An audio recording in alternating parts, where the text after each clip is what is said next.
Et là, on est à 2 mois de ta première Coupe du Monde en tant que titulaire, numéro 1. Probablement avec une équipe qui constitue l'une des meilleures générations de l'équipe de France féminine, avec la précédente également.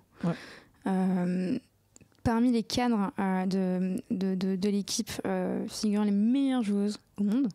C'est incroyable cette équipe qu'on a.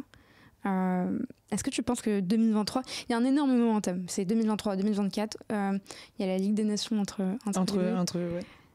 Est-ce que tu penses que ça va être 2 années décisives pour l'équipe de France ? Je pense que ça peut être 2 grandes années. Décisives, on verra à l'issue. Ouais. Mais ça peut être 2 très grandes années. Voilà. Pour dépasser ce plafond de verre. No spoiler alert. Tu sais quoi, t'as bien raison. Parce que, En fait, à chaque fois, le problème, c'est qu'à chaque fois, on dit oui. Et en fait, non. En fait, d'abord, on a approuvé et après, on parlera. Et ensuite, on fait. Voilà. Ouais. Ensuite, on verra. T'as bien raison. En tout cas, sache que... je sais pas, moi alors j'étais très triste d'apprendre que Delphine Catherine. Ah ouais, bichette. Ouais, c'est terrible. Je pense qu'on est nombreux dans cette situation-là. Ouais.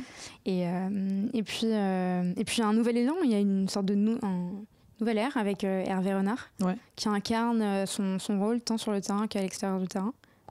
C'était comment ce premier rassemblement avec lui ? Comme je l'ai pensé en fait. Un peu, parce que moi, en ayant regardé un peu la Coupe du Monde, j'ai vu certaines causeries qui sont devenues du coup mythiques. Et en fait, je m'étais imaginé un mec avec beaucoup de charisme, avec beaucoup de caractère. Et en fait, j'ai eu ce que j'espérais. Il donne beaucoup d'amour à ses joueuses. Aussi, ouais.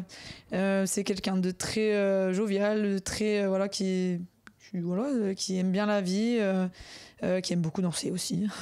Bon à savoir. Bon à savoir. Et du coup, qui apporte quelque chose de différent. Et je te disais tout à l'heure, j'ai grandi au Maroc. Les Marocains je suis franco. Ils ont fait vraiment une belle Coupe du Monde. Mais c'était incroyable. On doit le dire. Merci, ça me fait plaisir. Et tu sais que les joueuses de l'équipe nationale jouent leur première Coupe du Monde. Là ? Ouais. Parce que oui, je suis bête. Demi-finale, finale de la CAN. J'ai reçu Selma Amani qui nous a raconté ça. C'était exceptionnel. Félicitations encore. Elles sont géniales. Et puis c'était une CAN qui se jouait au Maroc, donc je pense que ça a beaucoup joué. Et puis donc moi, tu vois, je suis fraîchement naturalisée française aussi. D'accord. Depuis 1 an maintenant. J'ai reçu ma pièce d'identité la semaine dernière et tout.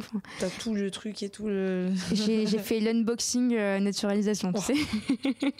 J'ai tout reçu. T'as tout reçu. J'ai tout reçu, c'était génial. Et c'est un pays que j'aime. Un pays qui m'a adopté, que j'ai adopté, mais depuis que je suis gosse, parce que tu sais, j'étais à l'école française.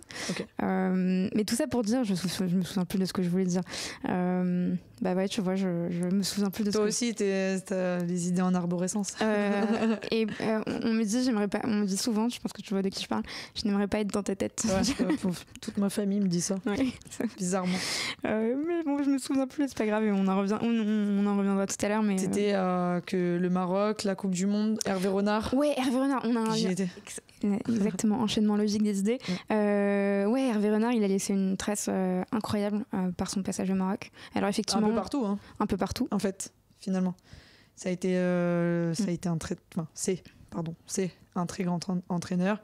Il l'a prouvé maintes et maintes fois, surtout sur des équipes nationales. Il a gagné combien 2 fois la CAN avec 2 pays différents. Exact, je pense. Voilà. Ouais. Donc déjà, ça envoie du lourd. Ça envoie du lourd, et puis ce qui est aussi très rassurant, c'est de se dire que en fait, c'est quelqu'un qui aime beaucoup le challenge. C'est un des mots qui était utilisé partout dans la presse. C'est vrai. Hein. Mais c'est vraiment un gars qui, j'ai l'impression, qui aime bien les coups. Ouais, et là, il aime bien. Et je pense que ça reflète aussi un peu sa carrière. Où il va pas chercher la facilité. Et en fait, c'est ça. En fait, comme tu dis, il aime le challenge. Je pense vraiment que c'est un homme comme ça, en fait, qui aime trop, qui peut partir de très bas et en fait faire monter une équipe très très haut. C'est clair. À l'image de cet été, cet été, parce que généralement la Coupe du Monde c'est l'été, désolé, mais du coup à l'image de la Coupe du Monde quand ils battent l'Argentine, incroyable. Où est Messi ? Incroyable. Ouais. Incroyable. Où est Messi ? Ouais, c'est vrai que c'était. Et discours de mi-temps, mais et quand il parle anglais aussi. Magique. Je trouve qu'on lui a trop tapé sur dessus à cause de son accent, mais je pense ah non, mais il se débrouille bien. Mais il se débrouille bien, justement, mais c'est magique, c'est magique. Quand il dit tu veux une photo avec Messi, do you want to take a photo? C'est vrai que c'était